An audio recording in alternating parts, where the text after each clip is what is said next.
ನಗ್ತಿದ್ಯಾ? ಇನ್ನೇನು ಮಾಡಲಿ ಹೇಳೋ, ಯಾವುದೋ ಫೋಟೋ ಹಿಡ್ಕೊಂಬಂದು ಇವ್ರು ನಮ್ಮ ಮಾವ, ಇವ್ರು ನಮ್ಮ ತಾತ, 10 ಹಳ್ಳಿ ಹೊಡಿಯೋರು, ಅದು ಇದು ಅಂದ್ರೆ ನಗ್ದೆ ಏನಪ್ಪ ಮಾಡಲಿ? ಅಲ್ಲ ಬ್ರೋ, ಇಷ್ಟು ವರ್ಷ ಇಲ್ಲಿದ್ದಿನ ಮಾವ ತಾತ ಇದ್ದಕ್ಕಿದ್ದಾಗೆ ಹೇಗಪ್ಪ ಪ್ರತ್ಯಕ್ಷ ಆಗ್ಬಿಡ್ತಾರೆ? ಅಲ್ವಾ? ಅಮ್ಮಂಗೆ ಅಣ್ಣ ತಮ್ಮಂದ್ರೆ ಯಾರೂ ಇಲ್ಲ, ನಿನಗೆ ಗೊತ್ತಿಲ್ವಾ? ಆ ಕಟ್ಟುಕತೆನೂ ನಿಜ ಅಂತ ಅನ್ಕೊಂಡು ನಾವು ಬದುಕ್ತಾ ಇದೀವಿ ಕಣ. ಇವರು ನಿಜವಾಗ್ಲೂ ಅಮ್ಮನ ಅಣ್ಣ, ಇವರು ಅಮ್ಮನ ಅಪ್ಪ, ನಮ್ಮ ತಾತ.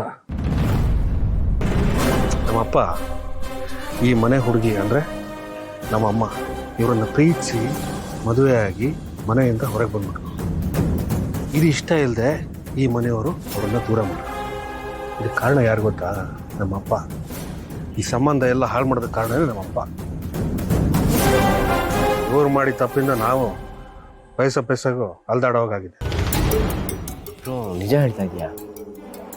ಅಲ್ಲ ಇಲ್ಲ ಸಿನಿಮಾ ಕತೆ ಥರ ಇದೆಯಲ್ಲೋ. ನಾನು ಕತೆ ಹೇಳೋದಕ್ಕೆ ನೀನೇನು ಪ್ರೊಡ್ಯೂಸರ ಅಥವಾ ನಾನೇನು ಡೈರೆಕ್ಟರ್?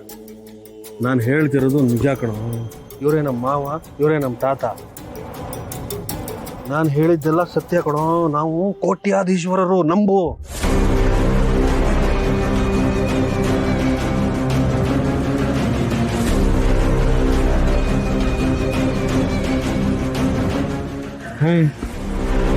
ನಿನಗೆ ಅಷ್ಟೊಂದು ನಂಬಿಕೆ ಬರ್ತಿಲ್ಲ ಅಂದರೆ ಹೇಳಪ್ಪ, ನಿನ್ನನ್ನು ನಮ್ಮ ಮಾವನ ಮನೆಗೆ ಕರ್ಕೊಂಡೋಗಿ ತೋರಿಸ್ತೀವಿ. ಹಾಗಲ್ಲ, ಇನ್ನೇ ಹೇಗೆ? ನಾವು ಹುಟ್ಟಿದಾಗಿಂದ ಅಮ್ಮಂಗೆ ಅಣ್ಣ ಇರೋ ವಿಚಾರ ಅಮ್ಮ ನಮಗೆ ಯಾಕೆ ತಿಳಿಸಿಲ್ಲ, ಅದ್ರ ಬಗ್ಗೆ ಯೋಚನೆ ಮಾಡ್ತಾ ಕಣ. ಅದೇ ಹೇಳಿದ್ನಲ್ಲ, ಇದಕ್ಕೆಲ್ಲ ಕಾರಣ ಅಪ್ಪ ಅಂತ. ಪ್ರೀತಿ ಪ್ರೇಮ ಅಂತ ನಮ್ಮಮ್ಮನ ಕೊಂಪೆನಲ್ಲಿ ಕೊಳೆ ಹಾಗೆ ಮಾಡಿದ್ದಾರೆ. ಅದೆಲ್ಲ ಸರಿನಪ್ಪ. ಈಗ ಅವ್ರ ಬಗ್ಗೆ ತಿಳ್ಕೊಂಡು ನಾವೇನು ಮಾಡಬೇಕಾಗಿದೆ? ಅವರಿಂದ ನಮಗೇನು ಪ್ರಯೋಜನ? ಅದಕ್ಕೆ ಹೇಳ್ತಿರೋದು, ಈ ಸಂತೋಷ ಪ್ರಯೋಜನ ಇಲ್ಲದೆ ಯಾವ ಕೆಲಸನೂ ಮಾಡಲ್ಲ. ಅವ್ರ ಆಸ್ತಿನಲ್ಲಿ ಅರ್ಧ ಪಾಲು ನಮಗೆ ಸೇರಬೇಕು ಅಂತ ಅನ್ಕೊಂಡಿದ್ದೀನಿ. ಅದೇಗೋ ನೋಡ, ಈಗ ನಮ್ಮ ತಾತಂಗೆ ಇರೋದು ಇಬ್ಬರೇ ಮಕ್ಕಳು, ಒಂದು ಅಮ್ಮ, ಇನ್ನೊಂದು ಅವ್ರ ಅಣ್ಣ ಅಲ್ವಾ? ಆಸ್ತಿನಲ್ಲಿ ಹೆಣ್ಮಕ್ಳಿಗೂ ಪಾಲಿದೆ ಅಂತ ಕಾನೂನಲ್ಲಿದೆ. ಅದನ್ನ ಬಳಸ್ಕೊಂಡ್ರಾಯ್ತು. ಇದೆಲ್ಲ ಸಾಧ್ಯ ಆಗುತ್ತೇನೋ? ಮನಸ್ಸಿದ್ದಲ್ಲಿ ಮಾರ್ಗ ಕಣ. ಯಾಕೆ ಸಾಧ್ಯ ಆಗಲ್ಲ? ನಮ್ಮ ಅಮ್ಮನ ಹತ್ರ ಒಂದು ಸೈನ್ ಹಾಕೊಂಡು ನಮಗೂ ಆಸ್ತಿಲಿ ಪಾಲು ಬೇಕು ಅಂತ ಕೇಸ್ ಹಾಕ್ಬೇಡ. ಅಮ್ಮ ಇದಕ್ಕೆಲ್ಲ ಒಪ್ಕೋತಾರೇನೋ? ಯಾವ ಸಂಬಂಧನೂ ಬೇಡ, ಅವ್ರ ಸಹವಾಸನೆ ಬೇಡ ಅಂತ ಬಂದಿರ್ಬೋದು. ಈಗ ಆಸ್ತಿಗೆ ಆಸೆ ಪಡ್ತಾರಾ? ಅವ್ರಿಗೆ ಆಸೆ ಇಲ್ಲ ಅಂದ್ರೆ ನಮಗೆ ಆಸೆ ಇದೆಯಲ್ಲಪ್ಪ. ಡಾಲ್ಡಾ ತಿನ್ನೋರಿಗೆ ಜೇನು ತುಪ್ಪ ಸಿಕ್ಕಿದ್ರೆ ಬೇಡ ಅಂತೀವ?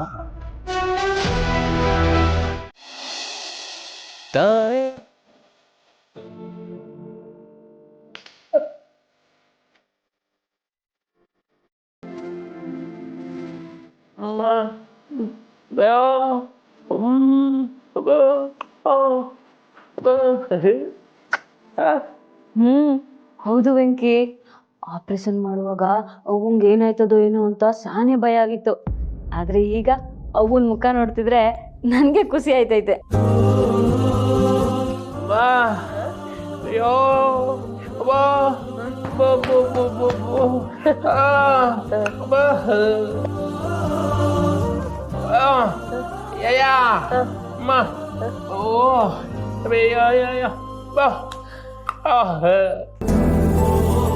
ವೆಂಕಿ, ನಾನ್ ನಿನ್ಗೆ ಎಷ್ಟು ದಪ್ಪ ಹೇಳಿವ್ನಿ, ಈ ವಯಸ್ಸಾಗೆ ನನಗೆ ಆಪರೇಷನ್ ಮೇಲೆ ಆಪರೇಷನ್ ಮಾಡಿಸ್ಕೊಂಡು ತಡ್ಕೊಳ್ಳೋ ಶಕ್ತಿ ನನಗಿಲ್ಲ ಕಣಪ್ಪ.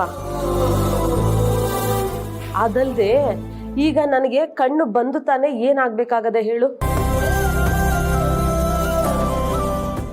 ಈಗ ನನ್ಗಾಗಿರೋ ಆಪರೇಷನ್ ಖರ್ಚು ಎಷ್ಟಾಗಿದೆ ಅಂತ ನನಗೆ ಗೊತ್ತಿಲ್ಲ. ಇವಾಗ ಮತ್ತು ಕಣ್ಣು ಆಪರೇಷನ್ಗೆ ದುಡ್ಡು ಎಲ್ಲಿಂದ ತರ್ತೀಯ ಹೇಳು? ನನ್ನ ಮಾತು ಕೇಳು, ನನಗೆ ಕಣ್ಣು ಆಪರೇಷನ್ ಎಲ್ಲ ಬೇಡ ಕಣಪ್ಪ.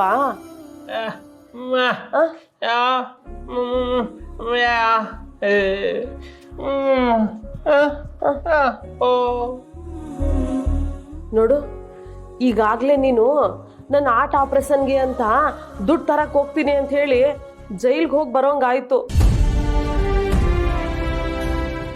ವೆಂಕಿ, ನೀನು ಕಾಣಿಸ್ತಿಲ್ಲ ಅಂತ ಚಲುವಿ ಎಷ್ಟು ನೊಂದ್ಕೊಂಡಿದ್ಲು ಅಂತ ನನಗೆ ಗೊತ್ತು ಕಣಪ್ಪ.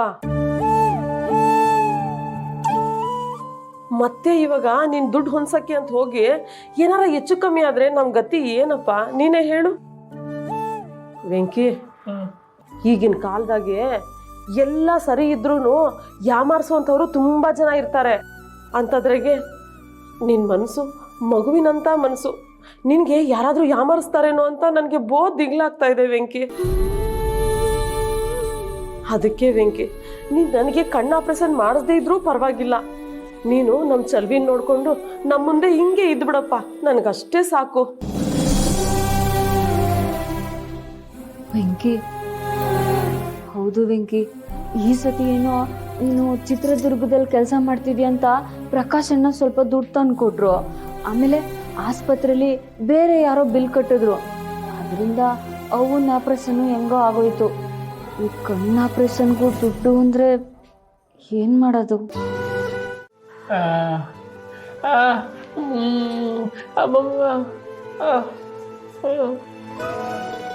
ಬೇಡ, ನಿನ್ನ ದುಡ್ಗೋಸ್ಕರ ಎಲ್ಲೆಲ್ಲ ಹೋಗೋದು ಏನು ಬೇಕಾಗಿಲ್ಲ.